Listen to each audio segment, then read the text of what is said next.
4 विशेषताएं, 5 ही विशेषताएं। तो 1935 का अधिनियम फिर मैं दोबारा बता देता हूँ। भारत शासन अधिनियम 1935, इसके लिए सबसे पहले मार्च 1933 में एक प्रपोजल रखा गया ब्रिटिश पार्लियामेंट में। इस प्रपोजल को आगे बढ़ाया गया भारत वायसराय के द्वारा, सचिव के द्वारा, जो बाद में वायसराय बना है एक सचिव है। उस प्रक्रिया को अप्रैल 1934 में लॉर्ड लिनलिथगो के नेतृत्व में ज्वाइंट कमेटी बनाई। आज भी संसद में ऐसी ज्वाइंट कमेटी बनती है जो 1935 में कमेटी बना रहे हैं, 34 में ऐसी कमेटी आज भी भारत की संसद में संयुक्त समिति बनती है। जब आपको बिल पढ़ाएंगे ना पार्लियामेंट कि कानून कैसे बनते हैं, कानून बनने से पहले उसको बिल कहते भी लिए, और जब कानून बन जाता है तो उसको अधिनियम कहते हैं। तो बिल से लेकर एक्ट के प्रोसेस होते हैं, उसके वाचन होते हैं। वाचन का मतलब है उसको पढ़ना, उसके बारे में जो तथ्य हैं उनको सामने लाना, उसके बारे में जो डाउट है उनके बारे में बातचीत करना। और अगर उसमें मान लो कोई ऐसा विशेषज्ञ का प्रश्न है कि परिवहन मंत्रालय ने कोई कानून बनाना है, तो सड़क पर कानून बनाएंगे, जेब्रा लाइन का बनाएंगे, टोल टैक्स का बनाएंगे, तो उसमें ऐसे आदमी चाहिए जिनको पता हो। या मान लीजिए विधि से संबंधित है तो 2 वालों के पास भेजा जाएगा। तो जो अपने अपने क्षेत्र का या मेडिकल का कानून है, तो सांसद थोड़ा डॉक्टर है, तो मेडिकल इनके पास भेजा जाएगा। तो वह समिति संयुक्त समिति होती है। जॉइंट कमेटी को प्रपोजल भेजा जाता है, जॉइंट कमेटी में मेंबर होते हैं दोनों सदनों में, और इसके साथ ही विशेषज्ञ होते हैं। तो उन विशेषज्ञों को बुलाया जाता है, उनके सामने प्रपोजल रखा जाता है कि चलो मेडिकल काउंसिल ऑफ इंडिया का हमें अधिनियम लाना है, बिल ला रहे हैं, कानून बनाना है, तो किन लोगों को हम डॉक्टर में यहाँ पर टेस्ट से छूट दें या नहीं दें। क्या बाहर से कजाकिस्तान से जो डॉक्टर करके आ गए बीडीएस की डिग्री, उसको कह दें कि यहाँ आकर प्रैक्टिस करें और उसके कारण लोग मर जाएंगे, तो कौन जिम्मेदार है। इसलिए क्या करें कि उसको मेडिकल का ज्ञान है या नहीं, इसलिए हम टेस्ट करें, टेस्ट करें कि दुनिया में कहीं से एमबीबीएस की डिग्री ले आओ, चाहे फर्जी ले आओ, नहीं मतलब नहीं, चाइना से ले आओ, लेकिन एमसीआई के द्वारा जो एंट्रेंस टेस्ट होगा वो आप दोगे, उसमें पास होगे तो हम मान लेंगे कि आपको चिकित्सा का आधारभूत ज्ञान है। उसके बाद आप अपनी जो भी है अलग अलग दुकानें खोल सकते हो, जो मेडिकल की दुकान है, शॉप में, क्लिनिक है, या जनता दुकानें भी हैं आजकल, ऐसी दुकान खोल सकते हो। वो आधार नहीं होता है, इसीलिए यहाँ पर ज्वाइंट कमेटी बनी। ज्वाइंट कमेटी ने भारत से राजाओं को ब्रिटेन बुलाया कि आप ब्रिटेन आइए क्योंकि हम आपके लिए अधिनियम लेकर आए हैं। अब तक राजाओं को नहीं बुलाया। अब क्यों बुलाया गया राजाओं को? इसलिए बुलाया गया कि इस कमेटी ने रिकमेंड जो की थी, किसकी रिकमेंड की थी? भारत संघ की बात कही थी। अब तक भारत संघ नहीं था, इसका मतलब नहीं था। अब तक भारत संघ नहीं था। क्यों नहीं था? क्योंकि इसकी 2 इकाइयां थी। कौन कौन सी इकाइयां? एक इकाई जिसे ब्रिटिश भारत कहते हैं और दूसरी इकाई जिसे देसी रियासत कहा जाता है। ब्रिटिश भारत में 11 प्रांत थे और 6 चीफ कमिश्नर क्षेत्र थे इस तारीख में। इसलिए शेष 562 रियासतें देसी राज्य थे जिनको भी भारत संघ में मिलाना था। इसलिए राजाओं को भी ब्रिटेन बुलाया गया और प्रांतों के प्रतिनिधियों को ब्रिटेन बुलाया गया और चीफ कमिश्नर या मुख्य आयुक्त के प्रांतों को भी कहाँ बुलाया गया? ब्रिटेन बुलाया गया। उनसे बातचीत की गई।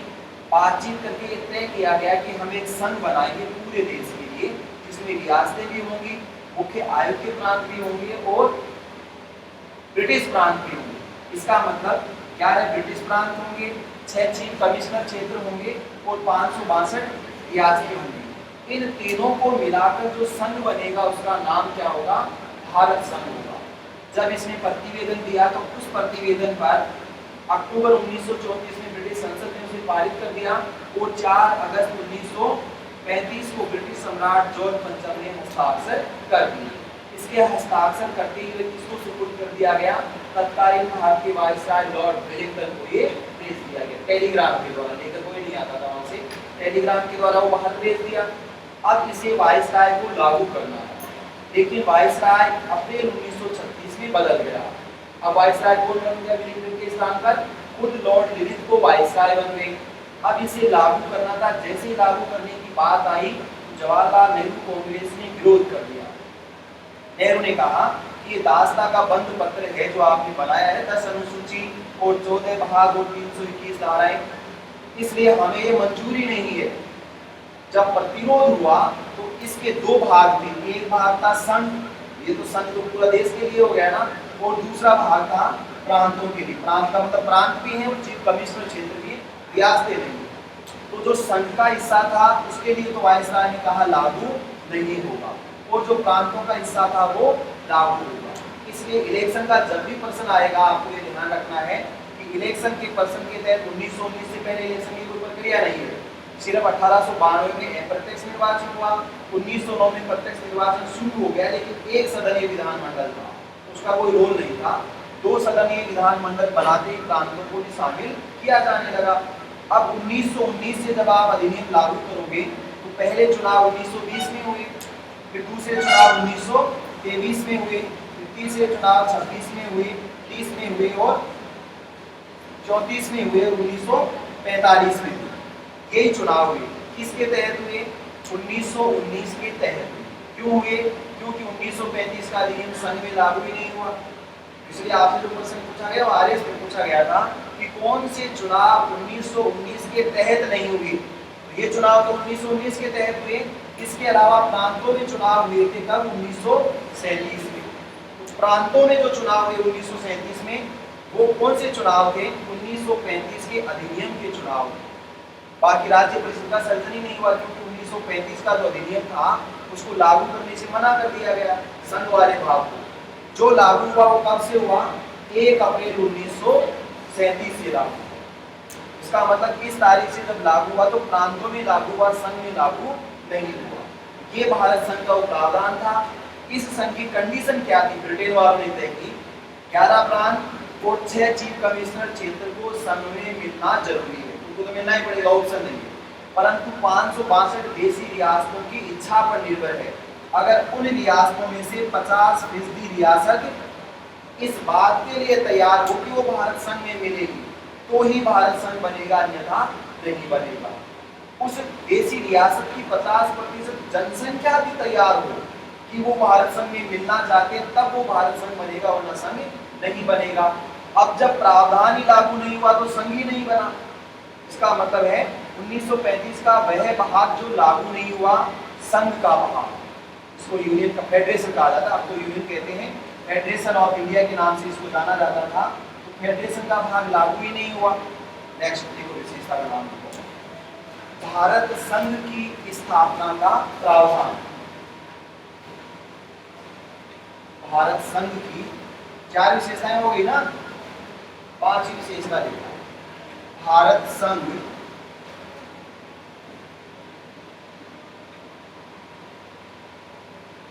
भारत संघ की स्थापना का प्रावधान।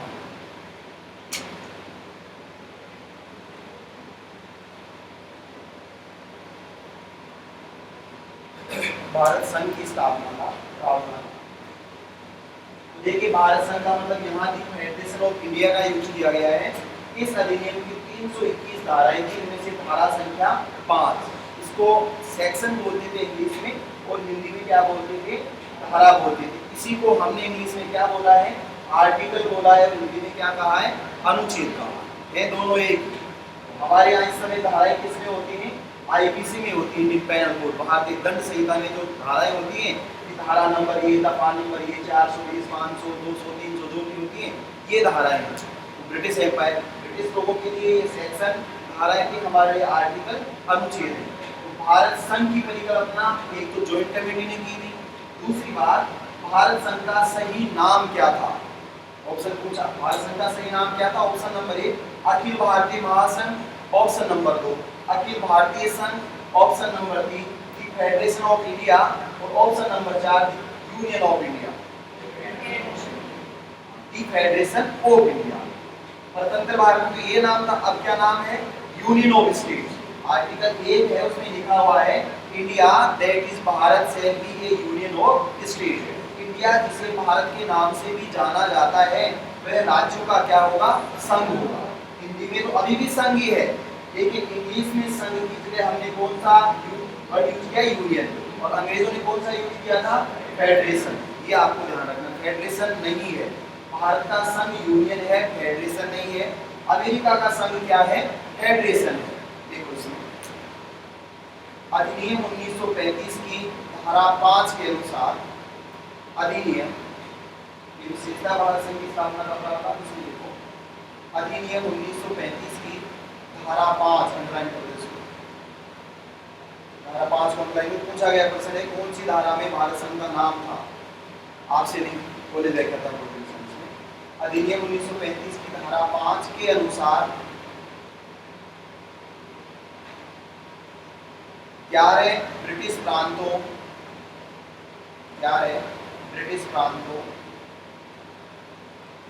उसके आगे कोष्टक बनाओ, कोष्टक में लिखो, लिखिए यहाँ तक 11 ब्रिटिश प्रांतों, उसमें 11 का नाम आएगा, कोष्टक बनाकर कोष्टक में लिखो 11 के नाम। बंगाल, बम्बई, बिहार, उड़ीसा,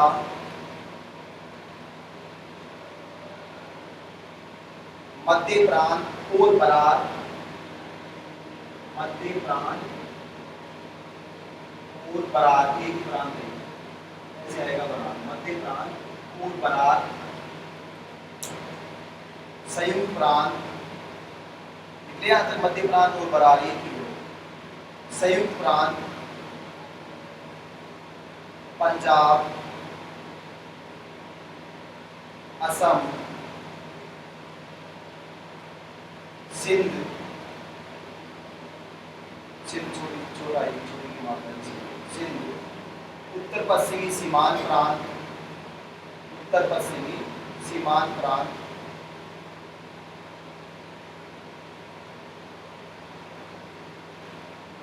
कितने हो गए कि ना?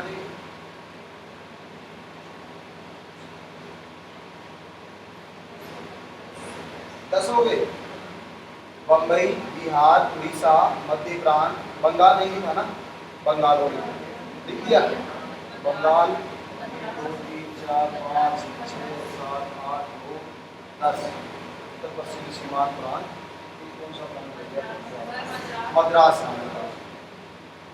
मद्रास, तथा 6 मुख्य आयुक्तों के क्षेत्रों, प्रांत लिखो आप, मुख्य आयुक्त के प्रांतों, मुख्य आयुक्त के प्रांतों तथा 6 मुख्य आयुक्त के प्रांतों, उसके आगे कोष्टक बनाओ, कोष्टक में लिखो दिल्ली, दिल्ली को लगा है, दिल्ली, अजमेर, अजमेर मेरवाड़ा, उसके बाद पूर्व, उसके बाद ब्रिटिश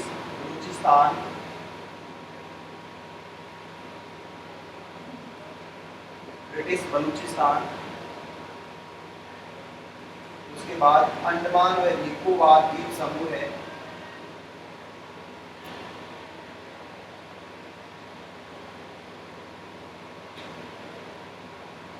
अंडमान निकोबार द्वीप समूह है, और पंतद्वीप, अंडमान निकोबार द्वीप समूह है, और पंतद्वीप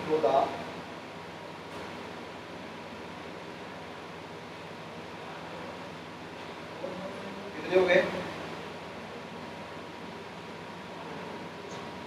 कोष्टक बंद कर लो, तथा 562 देशी रियासतों, लिखिए संख्या रह गया क्या पीछे? लास्ट वाला पंतद्वीप, अपना गांव नहीं है, ये दूसरा है, पंतद्वीप, तथा 562 देशी रियासतों को मिलाकर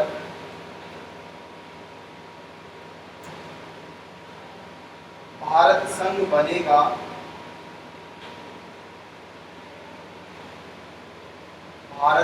बनेगा, जिसे दी फेडरेशन ऑफ इंडिया, ऐसे लिखो, जिसे दी फेडरेशन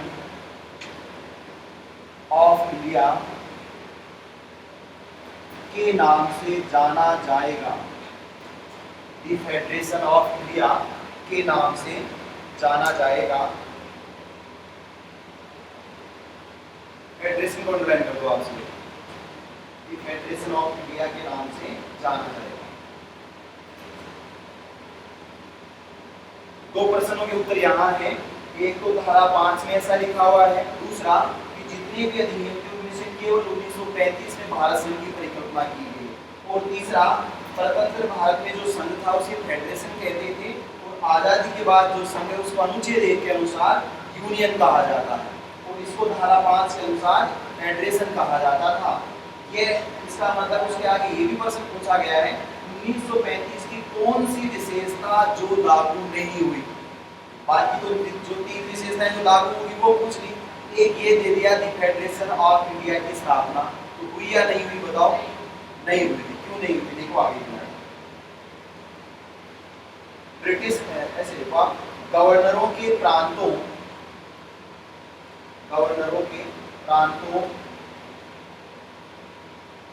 और मुख्य आयुक्त के प्रांतों के लिए, इतनी बात बता दिया, गवर्नरों के प्रांतों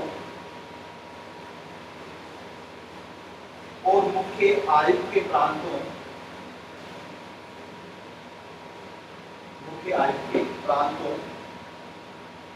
के लिए संघ में मिलना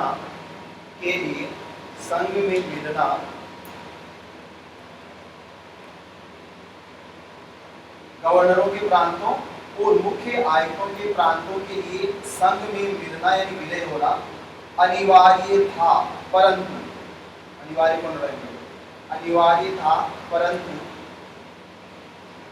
देसी रियासतों के लिए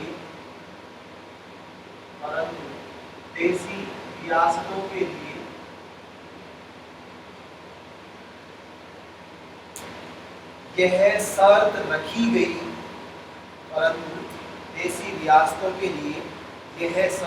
रखी गई कि 50% रियासतें और जनता संघ में मिलने की इच्छा रखती हो।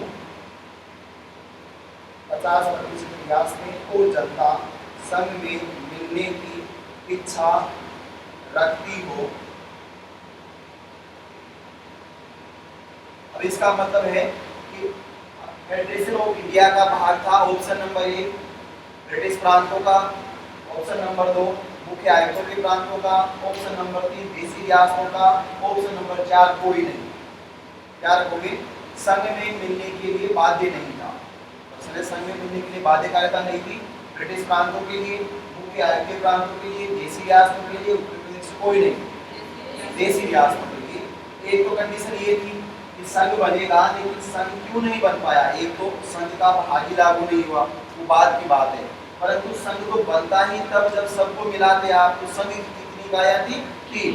11 ब्रिटिश प्रांत थे जिनको राज्यपाल के प्रांत कहा जाता था, 6 चीफ कमिश्नर क्षेत्र थे जिनको मुख्य आयुक्त के क्षेत्र कहा जाता था, और 562 रियासतें थी जिनको प्रिंस स्टेट या देसी राज्य कहा जाता था।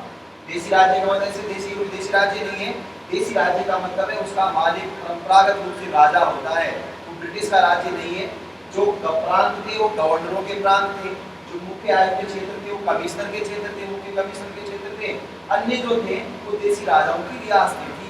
तो रियासतों के लिए ये जरूरी नहीं था कि संघ में मिले। रियासतों के लिए कैबिनेट मिशन के तहत जो संविधान सभा बनी उसमें भी जरूरी नहीं था।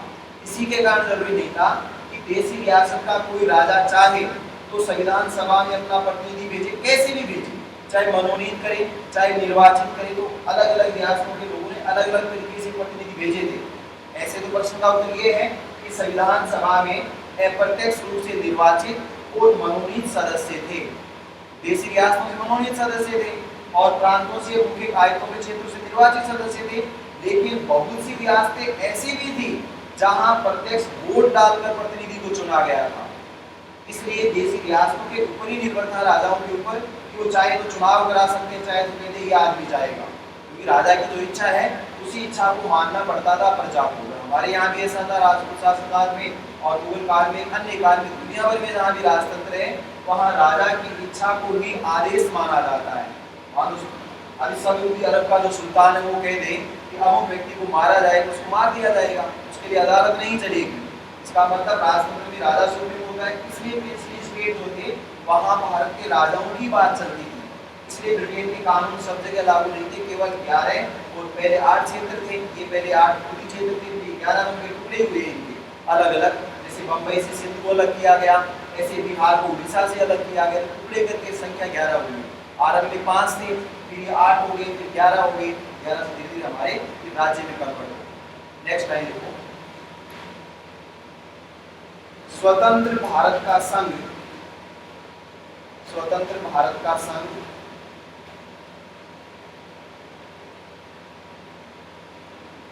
यूनियन के नाम से जाना जाता है। स्वतंत्र भारत का संघ यूनियन के नाम से जाना जाता है।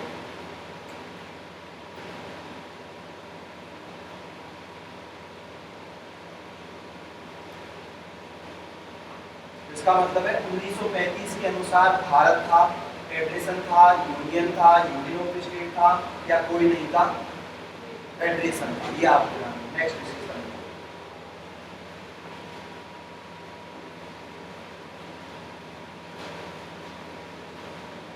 संघीय न्यायालय का प्रावधान। संघीय का मतलब फिर से फेडरल है, फेडरल संघीय न्यायालय का प्रावधान। नेक्स्ट विशेषता कम कर दो, संघीय न्यायालय का प्रावधान। देखिए आज का जो सुप्रीम कोर्ट है वह ऐसा ही कोर्ट है, लेकिन इसका नाम क्या बन गया है, सुप्रीम कोर्ट है। उस समय किस नाम से जाना जाता था, फेडरल कोर्ट के नाम से जाना जाता था। दूसरा अंतर कि आज का जो सुप्रीम न्यायालय सुप्रीम कोर्ट है उसके खिलाफ भारत में कहीं अपील नहीं की जा सकती, ना दुनिया में अपील की जा सकती व्यक्तिगत मामलों में। अंतर्राष्ट्रीय न्यायालय में केवल राष्ट्र की बात सुनी जाती, व्यक्ति की नहीं सुनी जाती। ऐसे ही वहां उस समय फेडरल न्यायालय, संघीय न्यायालय तो था, लेकिन वह सर्वोच्च न्यायालय नहीं था। सर्वोच्च वर्ड भी है यहाँ इस समय, वह सर्वोच्च इसलिए नहीं था क्योंकि संघीय न्यायालय के फैसले के खिलाफ कहाँ अपील की जा सकती थी, ब्रिटेन की प्रिवी काउंसिल में अपील की जा सकती थी। प्रिवी काउंसिल क्या होती थी, लोकसभा के वरिष्ठ और वकालत से जुड़े हुए सदस्यों को प्रिवी काउंसिल कहा जाता था, न्यायिक परिषद जूरी इसको कहा जाता है। इसके खिलाफ संघीय न्यायालय, न्यायालय तो था, अखिल भारतीय न्यायालय था, लेकिन संघीय न्यायालय सर्वोच्च न्यायालय नहीं था। इस समय संघीय न्यायालय दिल्ली में बनाया गया और चैम्बर्स ऑफ प्रिंसेस का जो सदन था वहां बनाया गया।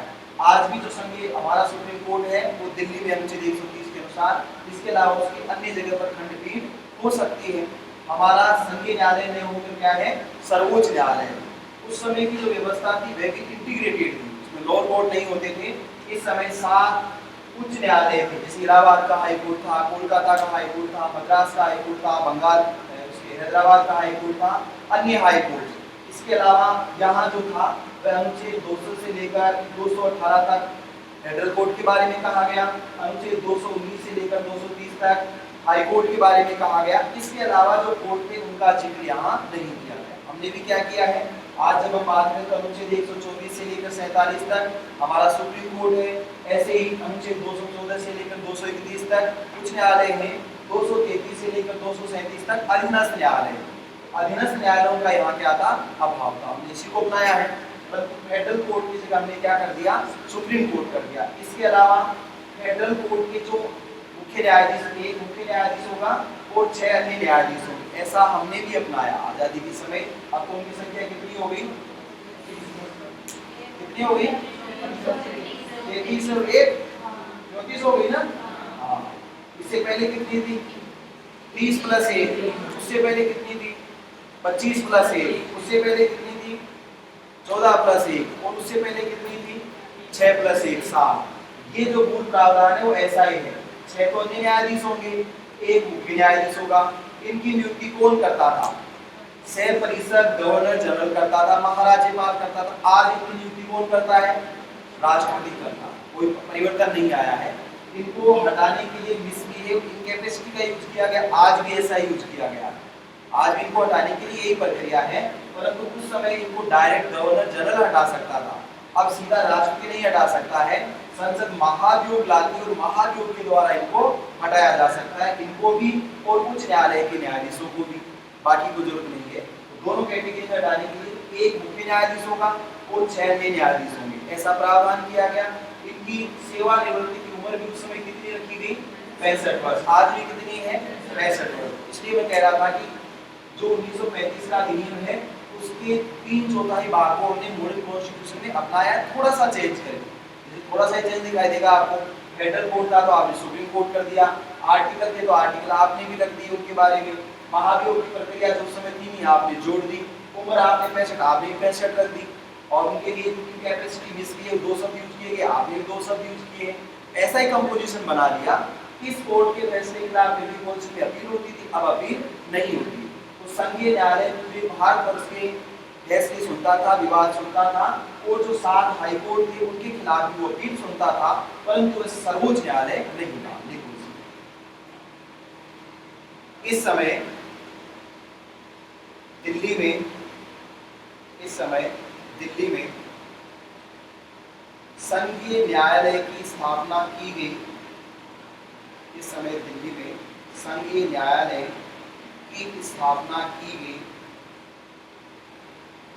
जो कि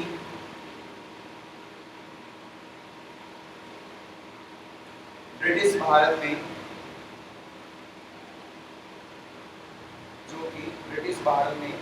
सबसे बड़ा न्यायालय था। जो कि ब्रिटिश भारत में सबसे बड़ा न्यायालय था। जो कि ब्रिटिश भारत में सबसे बड़ा न्यायालय था, परंतु यह सर्वोच्च न्यायालय नहीं था। नहीं बोलना है, परंतु यह सर्वोच्च न्यायालय नहीं था। परंतु यह सर्वोच्च न्यायालय नहीं था, क्योंकि सर्वोच्च न्यायालय नहीं था क्योंकि इसके निर्णय के विरुद्ध, परंतु यह सर्वोच्च न्यायालय नहीं था क्योंकि इसके निर्णय के विरुद्ध ब्रिटेन की प्रिवी काउंसिल में, इसके निर्णय के विरुद्ध ब्रिटेन की प्रिवी काउंसिल में, ब्रिटेन की प्रिवी काउंसिल में अपील की जा सकती थी। ब्रिटेन की प्रिवी काउंसिल में अपील की जा सकती थी।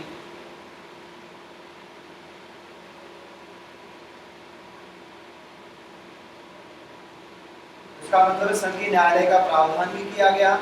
तो संघीय भारत का फिर भी ये जो है लागू हो गया। 7 उस समय उच्च न्यायालय थे, अन्य लोअर कोर्ट को शामिल नहीं किया गया है। और इस संघीय न्यायालय को सर्वोच्च न्यायालय नहीं कहा जा सकता था, क्योंकि इसकी अपनी कहा होती थी प्रिवी काउंसिल। ये प्रश्न पूछा गया कि संघीय न्यायालय के खिलाफ अपील कहाँ की जा सकती थी? Privy council. उसमें ऑप्शन एक सर्वोच्च न्यायालय भी था, ब्रिटेन के सर्वोच्च न्यायालय में। ब्रिटेन के सर्वोच्च न्यायालय में तो आज नहीं है सर्वोच्च न्यायालय। इसका मतलब ब्रिटेन की प्रिवी काउंसिल न्यायिक व्यवस्था ब्रिटेन में सबसे कमजोर है, क्योंकि वहाँ अभी समय से काम चलता है, इसलिए आवश्यकता बहुत कम है कि विवाद होंगे, क्योंकि लोग अपना काम अपने आप करते हैं। जब सब अपना ही काम करेंगे तो विवाद होगा ही नहीं। इसका मतलब ये नहीं कि विवाद नहीं होते, विवाद होते हैं, पर उनकी संख्या बहुत कम है।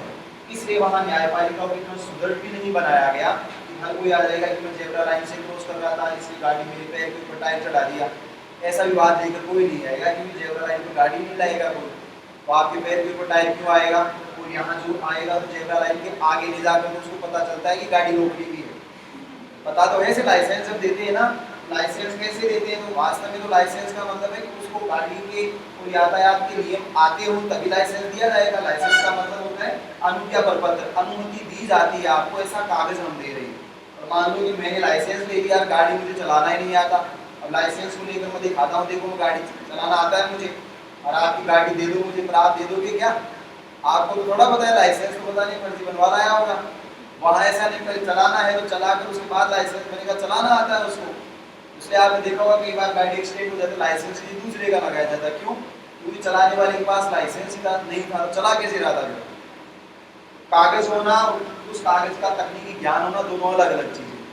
यहाँ पर वहाँ पर जो कागज है, तो कागज में वास्तव में उसको ज्ञान है, इसलिए उसके पास कागज है। इसलिए वहाँ छोटे छोटे बच्चों को ही सिखाया जाता है, वो इसलिए अलग से नहीं बनते कि आप जाओगे टेस्ट होगा, उनको पहले ही पता है कौन सा टेस्ट होगा उनका।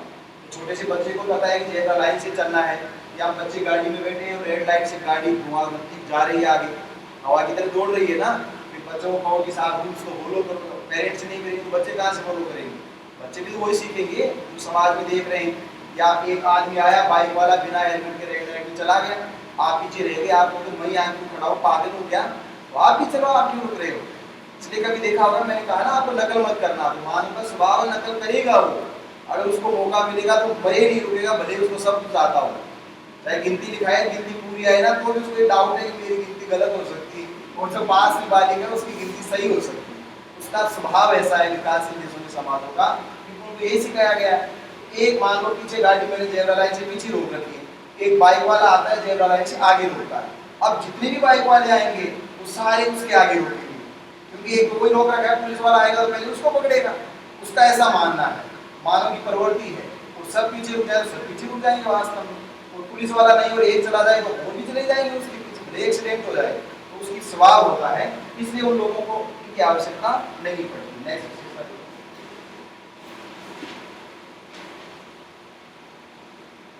कितनी हो गई?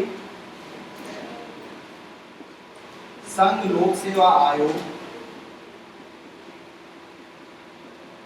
संघ लोक सेवा आयोग एवं प्रांतीय लोक सेवा आयोग,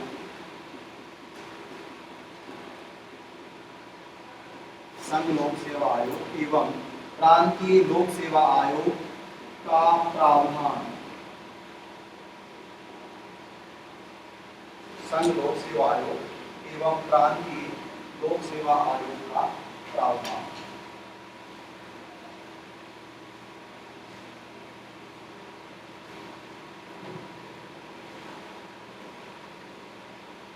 देखो यहाँ दो चीजें ध्यान रखनी, दो नाम लिखे मैंने, संघ लोक सेवा आयोग और प्रांतीय लोक सेवा आयोग। अब आपसे प्रश्न पूछा गया है कि राज्य या प्रांतीय लोक सेवा आयोग का प्रावधान किस अधिनियम की विशेषता थी?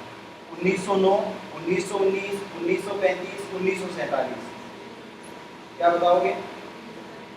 धीरे क्यों बोल रहे हैं? 1935। भाई धीरे बोलने का तो मतलब ये है ना कि डाउट है आपको अपने ऊपर, कुछ गलत है तो भी बोलना तो पड़ेगा ना। संघ लोक सेवा आयोग का प्रावधान किस अधिनियम की विशेषता नहीं थी? ध्यान से सुनना, संघ लोक सेवा आयोग किस अधिनियम की विशेषता नहीं थी? 1919 का अधिनियम, 1935 का अधिनियम, 1902 का अधिनियम, इनमें से कोई नहीं।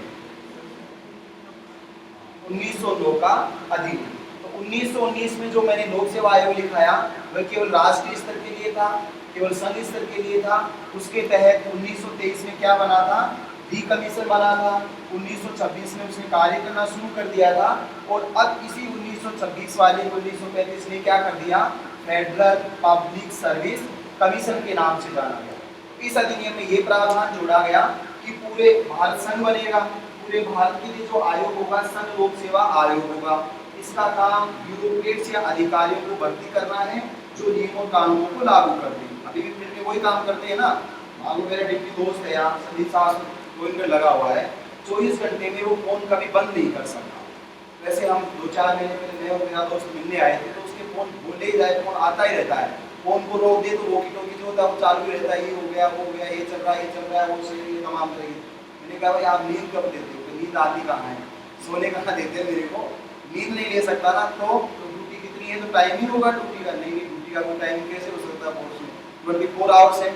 मैं मान लो सो गया, 11 बज गए रात के, मैं सो गया, थोड़ी देर में पता चला कि एक्सीडेंट हो गया, दुर्घटना हो गई, या कहीं पर आग लग गई, या कहीं पर झगड़ा हो गया, या कोई चलते चलते बुलेट जैसी गाड़ी है उसकी आवाज निकलती है ना गोलीबारी जैसी, ऐसी करके चला गया।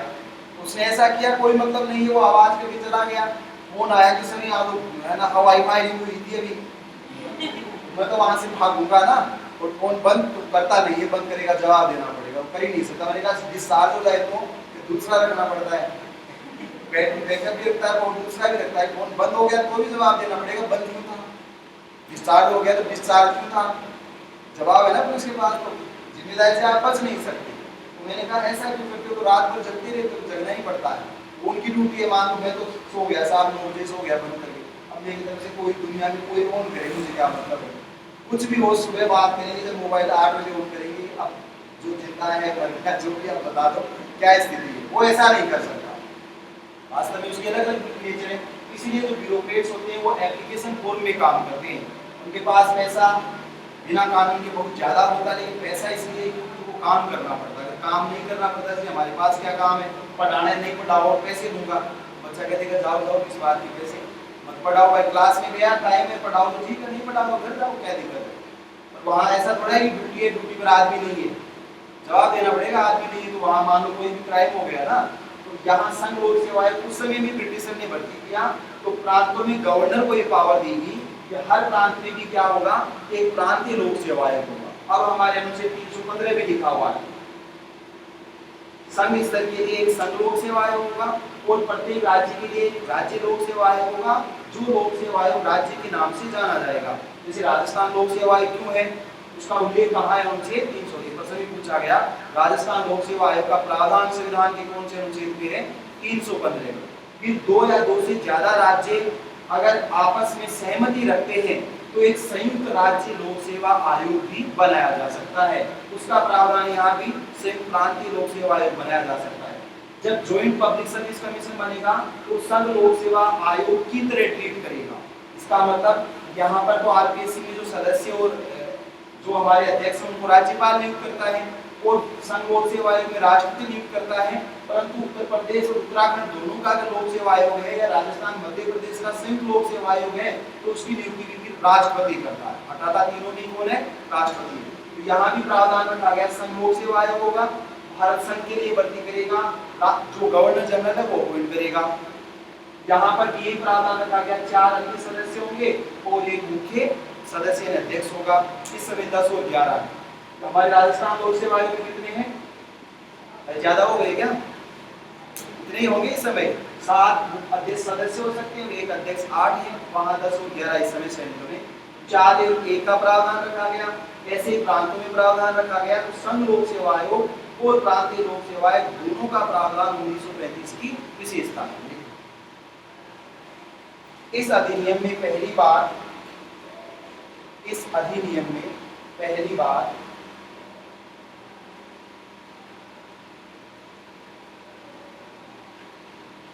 संघ लोक सेवा आयोग के साथ साथ पहली बार बोल रहे हैं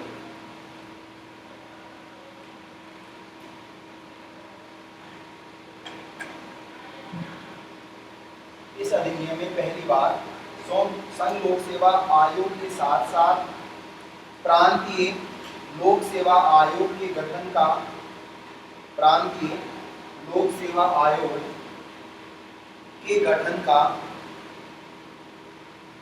प्रावधान भी रखा गया। इस अधिनियम में पहली बार संघ लोक सेवा आयोग के साथ साथ प्रांतीय लोक सेवा आयोग के गठन का प्रावधान भी किया गया।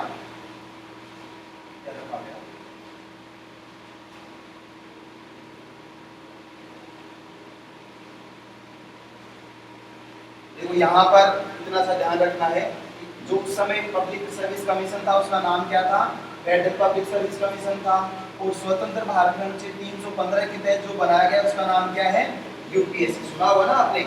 इसका मतलब यूनियन पब्लिक सर्विस कमीशन है, इसका मतलब फेडरल पब्लिक सर्विस कमीशन है।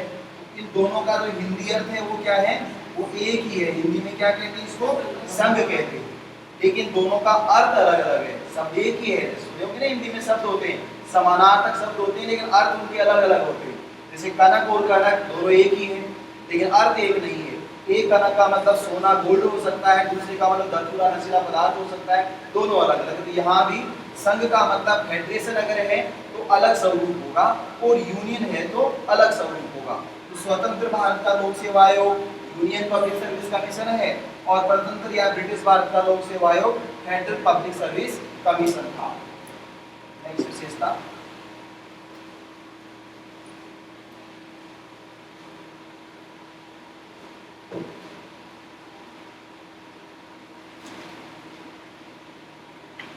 केंद्रीय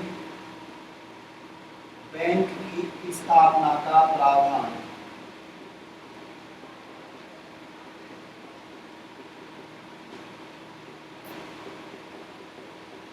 केंद्रीय बैंक की स्थापना का प्रावधान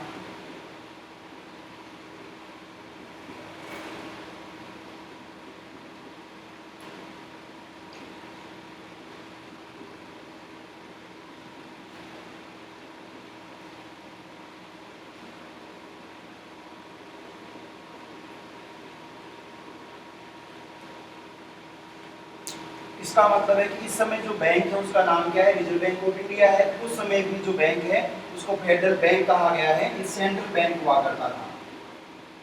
भारत में जो मुद्रा है और साख दो चीजें होती है। मुद्रा का मतलब नकदी जो आपके पास रहती है जेब में, और दूसरी साख जो कार्ड आपके पास रहता है। इसका मतलब है मान लीजिए मेरे पास ये कार्ड है साहब, ये कार्ड क्या है, पैसा थोड़ा है, लेकिन ये कार्ड है, इसमें पैसे हैं 2,90,000, आपको नहीं दूंगा। वैसे कार्ड है, तो कार्ड तो क्या है, साख है, और दूसरे जो पैसे हैं वो क्या है, मुद्रा है। मुद्रा और साख दो तरह के काम, इसलिए आपने जब भी पढ़ोगे इकोनॉमिक्स वाले, यहाँ दो शब्दों का यूज किया गया है, मुद्रा और साख। क्योंकि आपातकाल जब लगता है, ये बात आती है कि साख को खतरा उत्पन्न हो जाता है। साख का मतलब है हाथ में तो कार्ड किस बात का, तोड़ कर फेंक दो, इसमें पैसा नहीं है, पैसा नहीं, हम तो नहीं मानते कि इसमें पैसा है। ऐसा हो सकता है हमें सामान लूँ, वो दुकान वाला कहते मैं क्रेडिट कार्ड से पैसे नहीं देता, ये उधार का कार्ड में क्यों लूंगा, या डेबिट से भी नहीं देता, मतलब नगद पैसे लेता हूँ, जानता ही नहीं पैसे, सिर्फ पैसे देता हूँ तो जानता हूँ, ऐसा कह सकता है ना। या पेटीएम वो करें, नहीं माने जो भी है, पेटीएम वगैरह ये तो सब साख होती है, और जो नकदी है वो मुद्रा होती है। तो मुद्रा का निर्गमन करना, उसको छापना, ये किसका काम होगा, केंद्रीय बैंक का। केंद्रीय बैंक किसी का अकाउंट नहीं खोलता है, केंद्रीय बैंक का जो बैंक में खुला खाता खुलाने वाला ग्राहक होता है वो गवर्नमेंट होती है, भारत सरकार। आज भी रिजर्व बैंक है, उस समय किस अधिनियम में प्रावधान किया गया, खुद रिजर्व बैंक का एक कॉन्स्टिट्यूशन है, जैसे हमारा कॉन्स्टिट्यूशन रिजर्व बैंक का कॉन्स्टिट्यूशन है, जिसको आरबीआई सेक्शन 1934 के नाम से जाना जाता है। रिजर्व बैंक ऑफ इंडिया के संविधान 1934 की धाराएं हैं, उन धाराओं के तहत उसकी अलग अलग पावर्स हैं। यहाँ 1 अप्रैल 1935, आपको पता है अधिनियम कब लागू हुआ था, 1 अप्रैल 1937 को लागू हुआ था ना, और अधिनियम का एक प्रावधान के तहत 1 अप्रैल 1935 को बैंक ही बन गया। इसके लिए गवर्नर जनरल के पास पावर होती है, इसमें से पावर्स। तो गवर्नर जनरल अपनी पावर का यूज करके क्या कर रहा है, रिजर्व बैंक ऑफ इंडिया की स्थापना इस तारीख को ही कर देता है, और जनवरी 1949 में इसका क्या हुआ, राष्ट्रीयकरण हुआ। इस समय तक ये सरकार का बैंक नहीं है, ये ब्रिटिश एम्पायर का, ब्रिटिश गवर्नर जनरल का बैंक है, जो पूरे देश में मुद्रा का नियंत्रण करेगा, निर्गमन करेगा और साख का सर्जन करेगा। साख और मुद्रा दोनों को बरकरार रखता है, और वे साख का सर्जन करता है, पैसे कमाता है उसका, ये आप ऐसा कह सकते हो, और लोगों को विश्वास दिलाता है कि ये कागज का जो टुकड़ा है वो कागज का टुकड़ा नहीं है। ऐसा तो फोटोकॉपी करा के ला सकते हैं, 500 रुपए की फोटोकॉपी करा के लाया, मुझे ऐसे लगा सच में ही नोट है। घर वाले ने कहा कि ऐसे खुद फोटोकॉपी करा लाओ, उनको भी लेकर बाजार में चलेंगे, बाजार में चले जाएंगे, फिर आना वापस नहीं आएंगे घर, फायदा किस बात का, जेल में रहेंगे ना, तो फिर ऐसे नोट ले जाने का फायदा ऐसा ही लगता, आप बता नहीं सकते कि उसमें अंतर है। कलर फोटोकॉपी है ना, एग्जैक्ट ऐसा ही है। जैसे बच्चों को चाहिए ना कॉपी में चिपकाने के लिए, मैडम ने कहा कि नकली नोट चिपका के लाना, क्योंकि असली नोट माता के तो देंगे नहीं ना, 500 का ले जाए कॉपी में चिपका ले, कॉपी वो हार देंगे, वो 500 रुपये कौन देगा, 50 रुपये की कॉपी 500 रुपये का नोट चिपका, तो नकली नोट है ना। लेकिन नकली नोट भी क्या है, वो साख नहीं है, वो केवल नकली है, ऐसा नहीं कि असली नोट है। इसलिए मुद्रा का निर्गमन और छापना सरकार की इच्छा के अनुसार, और साख का सर्जन करना केंद्रीय बैंक का मुख्य कार्य है। तो जनता के साथ लेन देन नहीं करता, आज भी नहीं करता। रिजर्व बैंक अधिनियम 1934, आप गलत कैसे लिखते हो, रिजर्व बैंक कैसे लिखते हैं ना, बड़ी मात्रा क्यों लगा। रिजर्व बैंक अधिनियम 1934, आप पास में बैठे हो ना तो दिख जाता है आप क्या लिखो। रिजर्व बैंक अधिनियम 1934 के तहत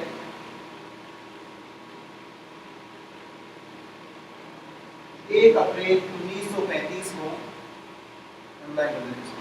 रिजर्व बैंक अधिनियम 1934 को अंडरलाइन करो, के तहत 1 अप्रैल 1935, 1 अप्रैल 1935 को अंडरलाइन करो, 1 अप्रैल 1935 को केंद्रीय बैंक के रूप में,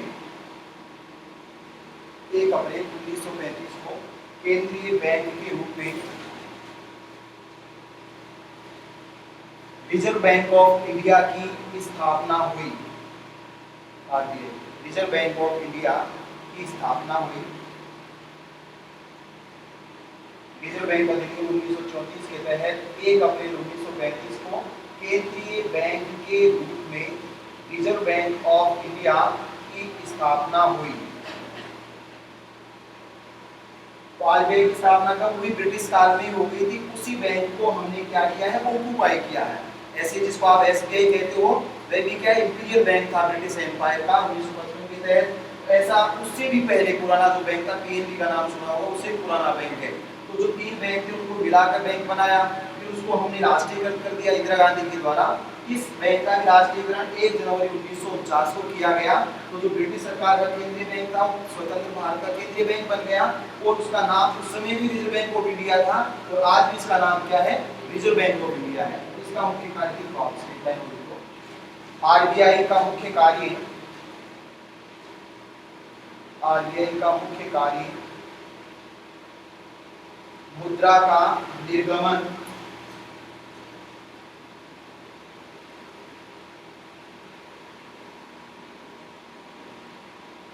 आरबीआई का मुख्य कार्य मुद्रा का निर्गमन और नियंत्रण है। आरबीआई का मुख्य कार्य मुद्रा का निर्गमन और नियंत्रण है। इसी के साथ वह मुद्रा के प्रति, इसी के साथ वह मुद्रा के प्रति साख ऋण, साख को बनाए रखता है। इसी के साथ वह मुद्रा के प्रति साख को बनाए रखता है। तो इसका मतलब है इसका काम है रुपए को छापना और छपाई को कंट्रोल में रखना। अगर इसके बाद भी लोग विश्वास खो देते हैं तो रिजर्व बैंक का काम नहीं, वो सरकार विश्वास को बना कर रखता है, सही पैसे छापता है, गलत पैसे नहीं छापता, छापने की मशीन दूसरों को नहीं देता। वरना तो अपन भी ले आएंगे नौकरी जो नहीं छापते रहेंगे, पैसे तो चाहिए। नौकरी में क्या पैसे चाहिए ना, आपकी मैं आपको खड़ा हूँ पैसे के लिए खड़ा हूँ, तो पैसे चाहिए, मशीन घर पर बैठ पड़ी है आपके पास तो क्यों चाहिए, आप परेशान होंगे नहीं कोई, तो दूसरों को मशीन नहीं दे सकता है।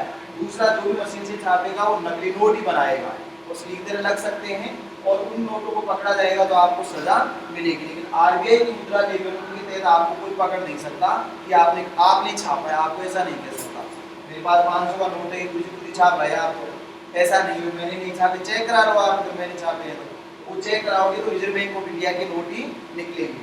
साख सदन, अगर साख को खतरा उत्पन्न हो जाता है तो सरकार तय करेगी कि अब लोग, इसका लोग कह देंगे रुपए को रुपए नहीं मानेंगे, अब तो मेरे पास पैसे नहीं, मैं गरीब हूँ, इसलिए पैसे वालों के पैसे भी नहीं माने जाएंगे, वो भी गरीब हो जाएंगे।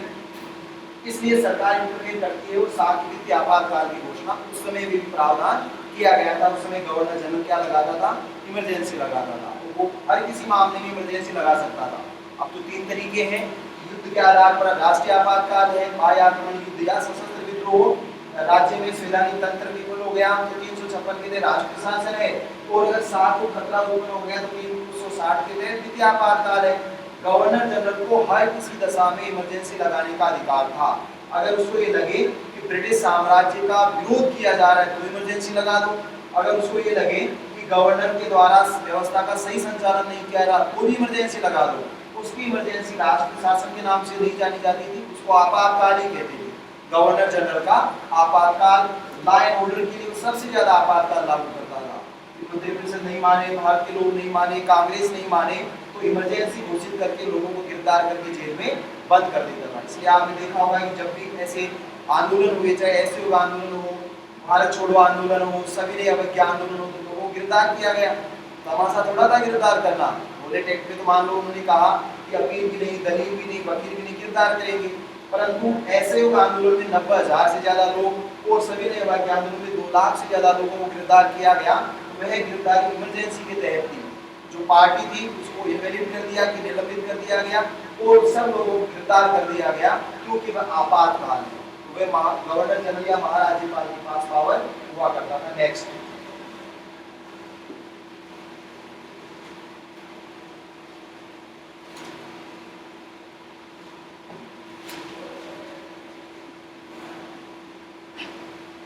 भारत परिषद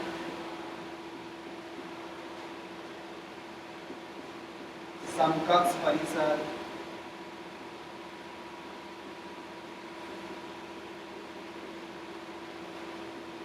व भारत मंत्री संबंधी प्रावधान।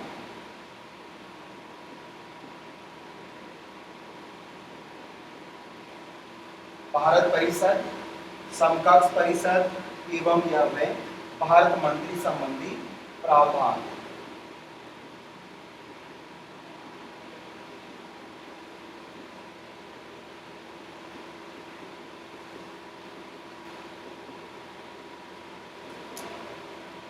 देखो भारत परिषद है, यहाँ प्रश्न पूछा जाएगा किस अधिनियम के तहत भारत परिषद का अंत किया गया, 1935 के तहत। तो अब मिलान करने वाले में ये प्रश्न पूछा गया, मिलान कीजिए। ऑप्शन नंबर 1 है भारत परिषद का सर्जन अधिनियम 1858। ऑप्शन दूसरा मिलान करने वाला है भारत परिषद का अंत, यहाँ पर 1935 का अधिनियम। इसके बाद अन्य दो ऑप्शन है, तो आपको यहाँ दो में ध्यान रखना है। यहाँ पर जो विशेषता है, भारत परिषद का सर्जन कब किया गया, 1858 में। पहले भी लिखा था कि भारत परिषद बनाई गई, जिसका एक सचिव होगा, जिसको क्या कहा जाएगा, भारत मंत्री। इसका सरकारी नाम था secretary of state for India, Bharat का राज्य सचिव, जिसे भारत मंत्री भी कह सकते हो, भारत सचिव भी कह सकते हो। ये ब्रिटेन में रहता था। ब्रिटेन में इसको असिस्ट करने वाली 15 लोगों की एक परिषद थी, जिसका नाम क्या था, भारत परिषद था। ये बनाई कब गई थी, 1858 में। दो अलग अलग कोर्ट हुआ करते थे, कोर्ट ऑफ डायरेक्टर्स और कोर्ट ऑफ कंट्रोल। उनका अंत करके इसका सर्जन किया गया। ब्रिटेन में रहकर भारत के शासन को ये देखती थी, कंट्रोल करती थी, गवर्नर जनरल के ऊपर ये संस्था थी। इस परिषद का सर्जन, जिसका 1858 में किया गया, अंत कब किया गया, 1935 में। लेकिन इसके स्थान पर 1935 में दूसरी परिषद बनाई गई, जिसका नाम क्या था, समकक्ष सलाहकार परिषद था। इसमें 15 आदमी थे, यहाँ पर 12 लोग रखे गए, जो ब्रिटेन में पिछले 10 वर्षों तक सेवा कर रहे हो, ऐसे लोगों को इसमें रखा जाता था। इनका मुख्य काम क्या था, केवल सलाह देना था। रिप्लेस किया गया, अंत किया गया, ये तो सही किया गया। प्रश्न दूसरा है कि भारत समकक्ष परिषद सलाहकार परिषद का सर्जन कब किया गया, 1935 में। भारत परिषद का अंत कब किया गया, 1935 में। भारत परिषद का सर्जन निर्माण कब किया गया, 1858 में। अब उसके बाद है कि भारत मंत्री पद का सर्जन कब किया गया, 1858 में। भारत मंत्री पद का अंत कब किया गया, नहीं, इसका अंत किया गया 1947 में। आपको लिखाऊंगा, इसलिए आप ध्यान रखिए। 1858 के तहत, 1858 के तहत जिस भारत परिषद का निर्माण किया गया था, 1858 के तहत जिस भारत परिषद का निर्माण किया गया था,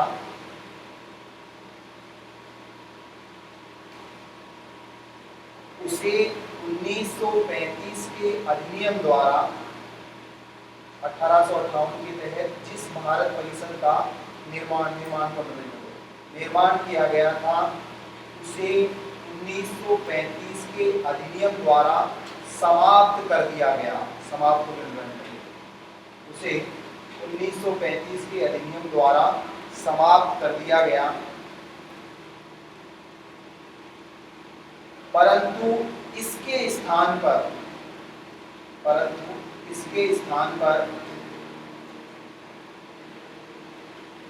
मंत्री को सलाह देने के लिए,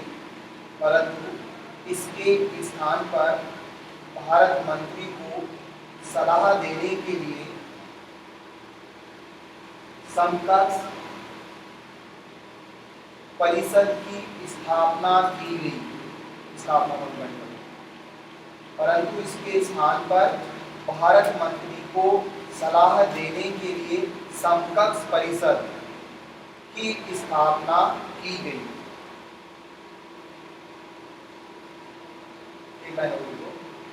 भारत मंत्री का पद 1947 के अधिनियम द्वारा, भारत मंत्री का पद 1947 के अधिनियम द्वारा समाप्त किया गया था। भारत मंत्री का पद 1947 के अधिनियम द्वारा समाप्त किया गया था। देखो भारत मंत्री, भारत परिषद दोनों 1858 में आई, लेकिन भारत परिषद 1935 में समाप्त होगी और भारत मंत्री 1947 में समाप्त किया गया। ये आप लोग जान लोगे। नेक्स्ट विशेषता देखो, बर्मा, बराक, अदन, सिंध और बिहार संबंधी प्रावधान। बर्मा, बराक, अदन, सिंध और बिहार प्रांत संबंधित प्रावधान।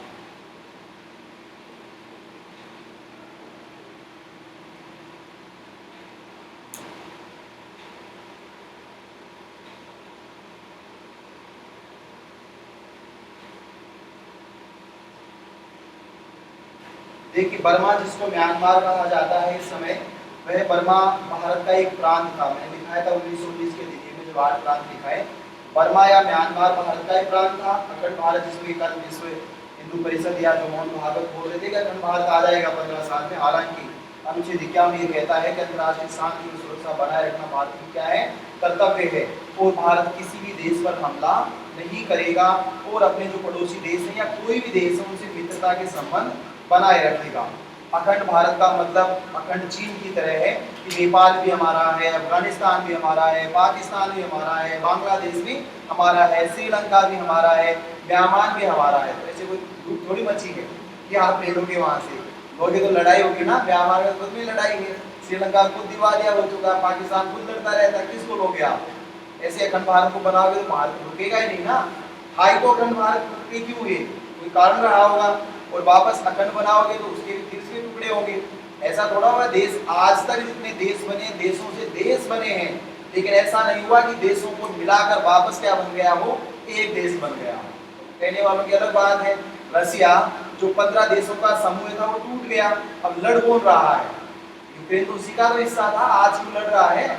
पाकिस्तान हमारा ही तो हिस्सा था, हमसे क्यों लड़ रहा है? बांग्लादेश हमारी जमीन पर बना है, हमसे क्यों लड़ रहा है? म्यांमार को तो हमने अपनी इच्छा से ब्रिटिश एम्पायर ने अलग किया है, तो हमसे क्यों लड़ रहा है? इसका मतलब जो हमारी जमीन का हिस्सा था आज हमसे तो लड़ रहा है। लड़ेगा को मैं पड़ोसी से लड़ाई होगी ना। और शंकर की जमीन यहाँ है तो मैं क्यों लड़ूंगा शंकर से? मेरी जमीन टच ही नहीं होती शंकर से। इसका मतलब अखंड भारत आप जैसे ही करोगे तो वही चीन वाली बात आ गई। इस सिक्किम के लोग तो हमारे जैसे दिखते हैं तो ले जाओगे क्या हमको? भाई नागालैंड, त्रिपुरा और आपके जैसे दिखते हैं तो हमारे ही हैं वो तो। भाई हमसे शकल मिलती है तो कल को वेस्ट इंडीज वाले, अफ्रीका वाले कहेंगे दक्षिण भारत के काले लोग तो हमारे जैसे दिखते हैं, ये तो हमारे ही हैं। तो वो गोले पड़ा हुआ ना आपने पेन किया और पेन था लास्ट में टुकड़े अलग हुए, तो कह देंगे देखो इसकी संरचना भी ऐसी है कि बाहर से जाकर मिल जाएगा वापस। इसलिए उत्तरी अमेरिका, दक्षिण अमेरिका वो भी एक हो जाएंगे। अटलांटिक महासागर में जब पढ़ोगे ना आप थ्योरी, महासागर की थ्योरी है ना, विस्फोटक सिद्धांत या कौन सा थ्योरी मुझे नहीं पता, ऐसा सिद्धांत, अरे कोई है क्या भूगोल में ऐसा सिद्धांत है क्या? जो मैं बात कर रहा हूँ ऐसा सिद्धांत पढ़ा गया आपने भूगोल में? नाम भूल गया, पेन किया पेन था थोड़ा थोड़ा याद है। हाँ जो भी बिग बैंग थ्योरी है, पता नहीं कौन सी थ्योरी, आप मान लेना कि वो एक जगह थे और टुकड़े हो गए, अलग हो गए, वो एक जैसे लगते हैं। और वो कहते हैं कि हिरण भी आजकल जाकर अटलांटिक महासागर में गिरते हैं क्योंकि उनकी आदत है ऐसे दौड़ने की। इसलिए आप दावा कर दो तो चीन भी तो ये कह रहा है, पुराना नक्शा दिखाता है, पुराने नक्शे में 200 साल पहले की बात, अब कौन मानेगा उसको? फिर ब्रिटेन ये कह दे कि साहब ये तो भारत तो हमारा ही था 15 अगस्त 1947 पहले तो भारत हमारा था, बाबूजी कहाँ कह रहे हो, भारत तो हमारा है। वो भी दावा कर सकता है ना कि आपको अखंड भारत हो गए, अखंड ब्रिटेन, फिर अमेरिका भी उसका, भारत भी उसका, चीन भी उसका, नेपाल भी उसका, सारे ले लेगा वो तो। और उसका तो साम्राज्य था ना अधिकांश देशों पर, ऐसा हो नहीं सकता। तो यहाँ पर बर्मा को इस अधिनियम द्वारा अलग किया गया, बर्मा हमारा हिस्सा था। बरार जो क्षेत्र हैदराबाद में था पहले, इसको किसमें दे दिया गया? मध्य प्रांत में दे दिया गया। अदन का जो क्षेत्र था, ये विकास में लगाया नहीं मैं सारा, ऐसे गड़बड़ हो जाती। अदन जो है अरब की खाड़ी की तरफ, अदन की खाड़ी सुनी होगी ना आपने, महावीर से पूछते हैं अदन कहाँ है, इधर है वो, इधर का मतलब नक्शा अगर बना होता तो भारत के पश्चिम साइड पे है। उस क्षेत्र को ब्रिटेन ने ऑक्युपाई कर लिया, पहले वो भारत के दिन आता था, ब्रिटेन ने ले लिया। सिंध जो था बंबई से अलग करके प्रांत बनाया गया। बिहार जो बिहार और उड़ीसा दोनों एक थे, उसको अलग करके बिहार प्रांत का सर्जन किया गया। इस तरह से बर्मा, बरार, अलग सिंध और बिहार का प्रावधान। बर्मा या म्यांमार को लिखोगे, म्यांमार, बर्मा या म्यांमार को इस अधिनियम के द्वारा, बर्मा या म्यांमार को इस अधिनियम के द्वारा भारत से अलग किया गया। बर्मा या म्यांमार को इस अधिनियम के द्वारा भारत से अलग किया गया। हैदराबाद के बरार क्षेत्र को, हैदराबाद के बरार क्षेत्र को, हैदराबाद के बरार क्षेत्र को मध्य प्रांत को दिया गया।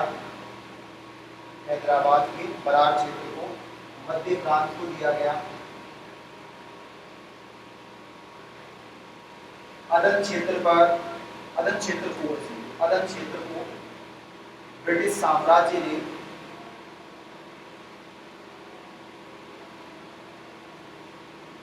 अपना मुख्यालय बना लिया, अदर क्षेत्र को ब्रिटिश साम्राज्य ने अपना मुख्यालय बना लिया। नेक्स्ट लाइन, बंबई से अलग सिंध प्रांत का, बंबई से अलग, लिख नहीं पाओ बता दिया करो ना, बंबई प्रांत, बंबई से अलग सिंध प्रांत का तथा उड़ीसा से अलग बिहार प्रांत का गठन किया गया। बंबई से अलग सिंध प्रांत का तथा उड़ीसा से अलग बिहार प्रांत का गठन किया गया।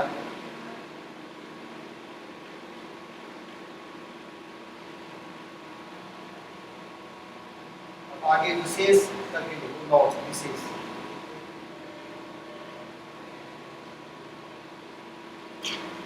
इसका मतलब ये तो प्रावधान बेसिक प्रावधान है, इसके अलावा कुछ और चेंजेस किए गए जो सामान्य चेंजेस थे, लेकिन वो प्रश्न में आते रहते क्वेश्चन पेपर में। देखो इसमें सांप्रदायिक और सीमित, सांप्रदायिक और सीमित मतदान प्रणाली को, सांप्रदायिक विशेष लगाकर लिखो अलग से, विशेषताएं है लेकिन सामूहिक नोट यानी विशेष। सांप्रदायिक और सीमित मतदान प्रणाली को, सांप्रदायिक और सीमित मतदान प्रणाली को अनुसूचित जातियों के लिए, नहीं लिख पाए, विशेष लगाओ, विशेष है तो खत्म हो गई, उसके बाद विशेष यानी नोट जो इसी का मुख्य हिस्सा है, और उसमें क्या डिस्क्रिप्शन नहीं है, सीधी सीधी लाइन है, इसलिए मैंने ऐसा लिखा है। उसमें लिखो पहली लाइन, सांप्रदायिक और सीमित मतदान प्रणाली, सांप्रदायिक यानी धर्म के आधार पर, और सीमित यानी कुछ कुछ प्रोविजंस के आधार पर, जैसे जमीन होगी या नहीं होगी, टैक्स देते हो नहीं देते हो, या जमींदार हो नहीं हो, महिला व्यापारी हो या नहीं हो। सांप्रदायिक और सीमित, लिमिटेड है, अरे हिंदी तो सही बोलता हूँ मैं कम से कम,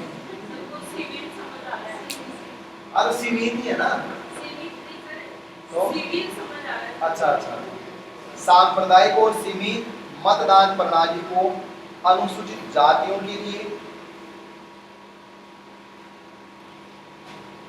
मजदूरों के लिए, मजदूरों के लिए और महिलाओं के लिए, और ज्यादा महिलाओं के लिए, और महिलाओं के लिए विस्तृत कर दिया गया। सांप्रदायिक और सीमित मतदान प्रणाली को अनुसूचित जातियों को, अनुसूचित जातियों के लिए, मजदूरों के लिए और महिलाओं के लिए विस्तृत कर दिया गया। नेक्स्ट लाइन, महाराज्यपाल और राज्यपाल, लाइन चेंज कर देना, महाराज्यपाल यानी गवर्नर जनरल, महाराज्यपाल और राज्यपाल दोनों को महाधिवक्ता और वित्तीय सलाहकार, महाधिवक्ता और वित्तीय सलाहकार नियुक्त करने की शक्तियां दी गई। महाराज्यपाल और राज्यपाल दोनों को महाधिवक्ता और वित्तीय सलाहकार, फाइनेंशियल एडवाइजर नियुक्त करने की शक्तियां दी गई।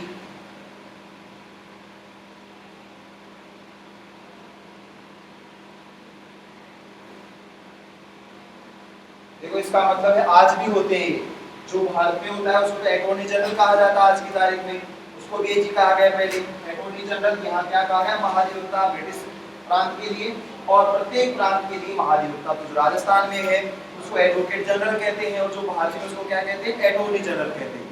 वो प्रावधान इसी की प्रतिलिपि है। तो गवर्नर जनरल को पावर दी गई कि वे महाधिवक्ता नियुक्त करे और फाइनेंशियल एडवाइजर ब्रिटिश की आवश्यकता नहीं होती। इस समय वित्त आयोग होता है, आपने सुना 280 के तहत फाइनेंस कमीशन, यहाँ है फाइनेंशियल एडवाइजर जो फाइनेंस के मामले में दोनों को क्या करेगा एडवाइस करेगा, उनको नियुक्त करने का अधिकार भी उनको दिया गया। नेक्स्ट टाइम, इस अधिनियम द्वारा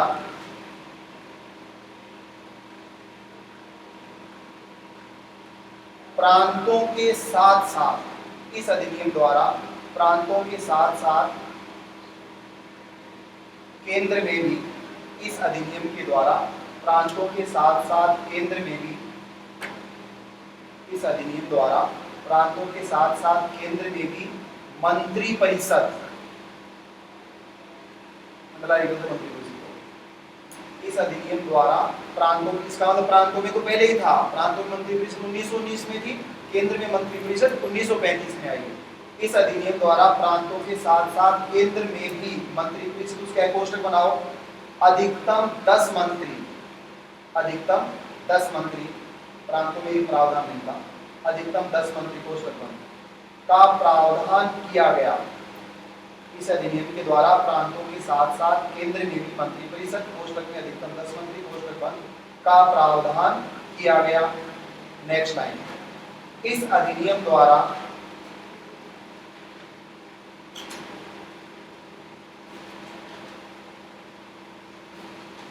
प्रांतों के द्वैध शासन को समाप्त करके, ऐसे इस अधिनियम द्वारा प्रांतों के द्वैध शासन को समाप्त करके,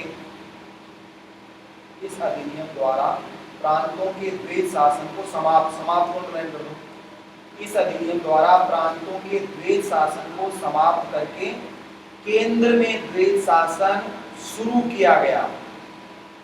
इस अधिनियम द्वारा प्रांतों के द्वैध शासन को समाप्त करके केंद्र में द्वैध शासन शुरू किया गया। शुरू को अंडरलाइन कर दो, केंद्र को अंडरलाइन कर दो। समाप्त करके केंद्र में द्वैध शासन, इसका मतलब है कि द्वैध शासन कब शुरू हुआ? 1919 में। प्रांतों में कब शुरू हुआ? 1919 में। केंद्र में कब शुरू हुआ? 1935 में। तो प्रांतों में द्वैध शासन समाप्त कब किया गया? 1935 में। एक पर्सन जब आप पढ़ोगे तो उसके आसपास पर्सन रहते हैं, इसलिए जब भी आप जो लाइन पढ़ो उसकी उस लाइन को पूरा पढ़ना है कि लिखाया क्या गया है, उसी के हिसाब से प्रश्न का उत्तर आता है। तो बदल देता है ना, डायरेक्ट तो आपने पढ़ ही लिया तो डायरेक्ट भी पूछेगा, वो बावला थोड़ा है, वो भी तो क्वेश्चन पेपर सेटर है ना, उसका काम सेट करना है प्रश्नों को, सेट इस तरह से करना है कि आपको नहीं पता चले, ये वो चाहता है, जिसको पता चल जाए वो नौकरी लग जाएगा फिर वो। नेक्स्ट टाइम, इस अधिनियम के द्वारा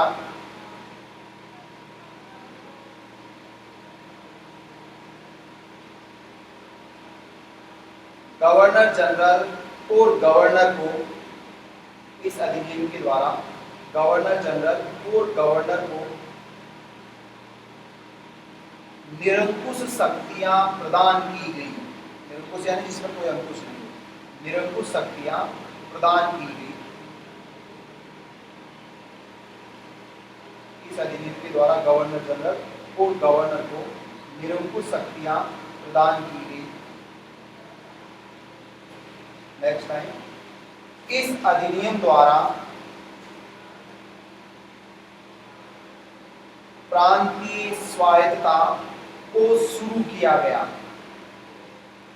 इस अधिनियम द्वारा प्रांतीय स्वायत्तता, प्रांतों को अपने क्षेत्र में काम करने का अधिकार, इस अधिनियम के द्वारा प्रांतीय स्वायत्तता को शुरू किया गया। अंडरलाइन कर दो, प्रांतीय स्वायत्तता। इस अधिनियम द्वारा प्रांतीय स्वायत्तता को शुरू किया गया।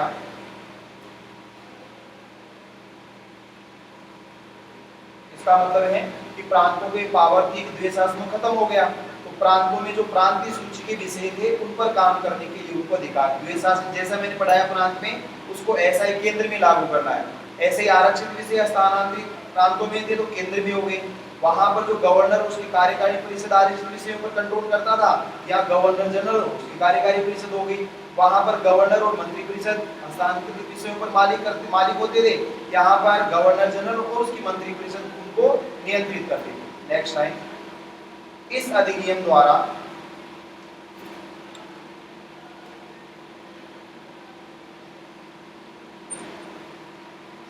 पहली बार, इस अधिनियम द्वारा पहली बार प्रांतीय संघीय, प्रांतीय संघीय विषयों को सूची प्रणाली द्वारा विभाजित किया गया। इस अधिनियम द्वारा पहली बार इस इस अधिनियम द्वारा पहली बार प्रांतीय देश संघीय विषयों को सूची प्रणाली द्वारा विभाजित किया गया, अर्थात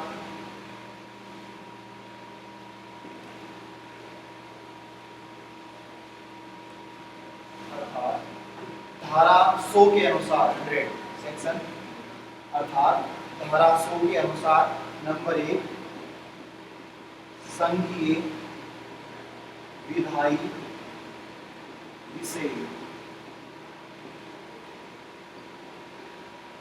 59, नंबर 2 समवर्ती विधायी विषय 36, नंबर 3 एक एक लाइन देखना, प्रांतीय विधायी विषय 54,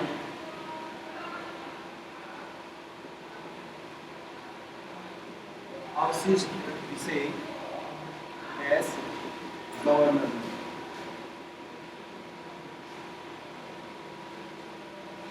अनुच्छेद 100, 1, 2, 3, 4 ऐसे तो आप सिर्फ 100 लिख लो। संघीय विधायी विषय 59, ये ऐसा ही नंबर है ना, दूसरे नंबर प्रांत नहीं, संवर्ती दूसरे नंबर पर था उस समय, आज अलग है। संघीय विधायी विषय 59 विषय, संवर्ती विधायी विषय 36 विषय, प्रांतीय विधायी विषय 54 विषय।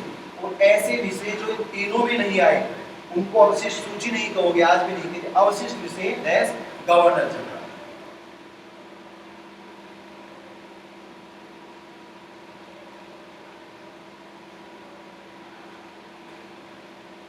देखो आज स्वतंत्र भारत लिख दिया गया पीछे, स्वतंत्र भारत में कितनी अनुसूचियां आज की तारीख में 12 अनुसूचियां हैं, उसमें से 7वें नंबर की अनुसूची में क्या है, शक्तियों का विभाजन है। उस समय कितनी अनुसूचियां थी, 10 थी, उनमें 7वीं अनुसूची में लिखा हुआ था अनुसूची 7 और अनुच्छेद 100, तो 7वीं अनुसूची में शक्तियों का विभाजन किया गया।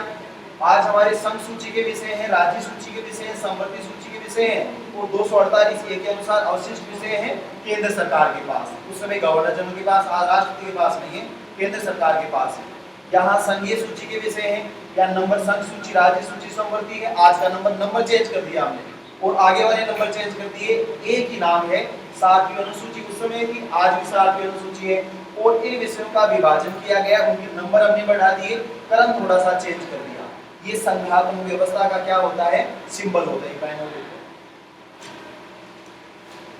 इस अधिनियम की 7वीं अनुसूची, इस अधिनियम की 7वीं अनुसूची